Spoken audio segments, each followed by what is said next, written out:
Hello friends, मेरी channel में आपका स्वागत है। आज का व्लॉग बहुत ही खास होने वाला है क्योंकि आज मैं मंदिर जाने का भी मैंने व्लॉग बना है और उसके बाद मैंने जो बिज़नेस इवेंट अटेंड की थी उसका भी मैंने व्लॉग बनाया है। तो चलो देखते हैं।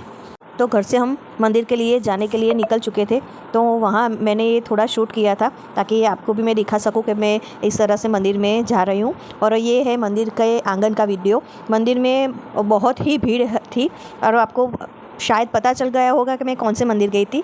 जी हाँ, मैं जगन्नाथ जी के मंदिर गई थी और ये है जगन्नाथ जी के दर्शन। हम सबसे पहले जगन्नाथ जी के दर्शन करने के लिए गए और फिर वहाँ पता चला कि वहाँ प्रसाद भी मिल रहा है। तो फिर हमने यहाँ जगन्नाथ जी के बहुत ही अच्छी तरह से और शांति से दर्शन किए। इतनी भीड़ होने के बावजूद भी हमें बहुत ही अच्छी तरह से दर्शन हुए थे। आप देख सकते हो कितना अच्छा दर्शन हो रहा है। इस भाग दौड़ भरी ज़िंदगी में रोज़मर्रा की भाग दौड़ होती है और उस समय हम थोड़ा समय भी मंदिर जाकर निकाल ले तो मन को बहुत ही शांति मिलती है। दर्शन करने के बाद हम यहाँ आ गए थे प्रसाद लेने के लिए। तो हम सब प्रसाद में लाइन में खड़े रहे और शांति से अपना प्रसाद पाने के लिए वेट कर रहे थे। फिर हमने थाली ली और जिस लोगों ने भी प्रसाद के दर्शन की है वो जय जगन्नाथ कमेंट में लिख दे। और फिर जब हमने प्रसाद पा लिया तो फिर से हम मंदिर चले गए और थोड़ी देर के लिए भजन करने लगे।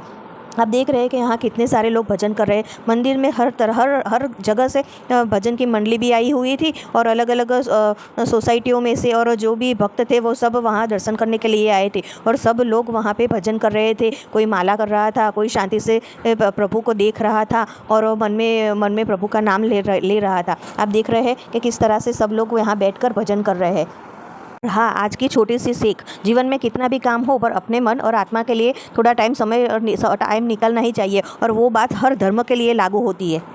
कभी कभी कुछ पल की शांति हमें एक नई ऊर्जा दे जाती है। और उसके बाद मैं वो भी बोलना चाहती हूँ कि ये जो हम मंदिर में बैठकर भजन कर रहे थे और फिर इस व्लॉग में मैं दो जगह पर गई थी। एक तो सुबह को मंदिर में गई थी और शाम को बिज़नेस इवेंट में गई थी। और शाम का बिज़नेस इवेंट का भी मैंने बहुत ही अच्छी तरह से व्लॉग बनाया है, तो वो भी आप ज़रूर देखिए।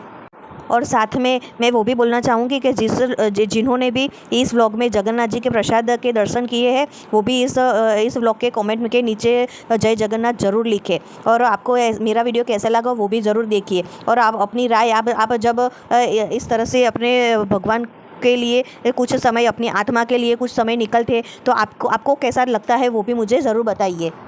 जगन्नाथ मंदिर में प्रसाद पाकर एक अलग ही खुशी देता है क्योंकि आपको अगर पता होगा कि जगन्नाथ जी के प्रसादी के बारे में बहुत ही अच्छी कथाएं हैं। अगर आपको पता हो तो भी उसके बारे में भी ज़रूर नीचे कमेंट कीजिए क्योंकि मुझे तो सब पता है पर मैं भी जानना चाहती हूँ कि आपको कहाँ तक जगन्नाथ जी की स्टोरी के बारे में पता है।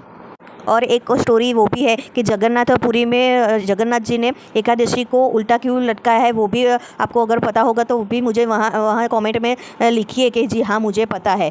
अगर आपको नहीं पता होगा तो मैं एक व्लॉग उसके बारे में भी ज़रूर बनाऊँगी। यहाँ सब अलग अलग एरिया से आए हुए थे और भगवान के दर्शन कर रहे थे और अलग ही अपने भगवान और अपने के बीच में अलग ही रंग में खो गए थे और बहुत ही अच्छी तरह से भजन कर रहे थे और बहुत ही प्रेम से भजन कर रहे थे। आज ही के दिन मेरे ब्लाउज़ का भी कंपटीशन था तो मैंने उसमें भी भाग लिया था, पर प्रभु के दर्शन करने के लिए मैं मौका जाने देना नहीं चाहती थी, इसलिए मैं पहले दर्शन करने आ गई थी और फिर मैंने कंपटीशन का किया। आज मैं आई हूँ एक शानदार बिजनेस इवेंट में। यहाँ सब लोगों को नई चीज़ें सीखने के लिए मिली और नए बिजनेस आइडिया जानने का मौका मिला। आइए तो आप भी इस इवेंट को देखिए और इसकी झलक देखकर मुझे बताइए कि आपको भी ये इवेंट कैसा लगा। यहाँ अलग अलग बिजनेस इवेंट, प्रोडक्ट और सर्विस के प्रदर्शन लगे हुए थे और स्टॉल भी लगे हुए थे। स्टॉल पर कुछ ना कुछ दिखने और सीखने के लिए मिल रहा था। ऐसे इवेंट में हमें नई जानकारी तो मिलती है, साथ में हमें नए लोगों के साथ जुड़ने का भी मौका मिलता है। यहाँ कोई प्रेरणादायक सेशन और शानदार प्रस्तुतियाँ भी हो रही थी जहाँ बिजनेस से जुड़ी बहुत सारी उपयोगी बातें भी सीखने के लिए मिल रही थी। और ये लेडी भी हमें सिखा रही थी कि बचत कैसे करते हैं और बचत होने के बाद उसको इन्वेस्ट भी कैसे करते हैं, वो उसके बारे में हमें सिखा रही थी। मुझे इस इवेंट का अनुभव बहुत ही अच्छा लगा और बहुत सारे लोगों से मिलने का मौका भी मुझे बहुत अच्छा लगा। बहुत चीज़ें सीखने को भी मिली और उसके बाद सब सिखा रहे थे, अपने बिज़नेस के बारे में बता रहे थे और इसके साथ साथ हमें यहाँ गेम खेलने को भी मिली थी। तो हम सब एक गेम भी खेल रहे थे। अब देख रहे हैं कि सब साथ में मिलकर गेम भी खेल रहे हैं और सबके हाथ में गेम की टिकट है। आपको ये व्लॉग कैसा लगा मुझे ज़रूर बताइएगा और कमेंट कीजिएगा, शेयर कीजिएगा, लाइक कीजिए। Thank you.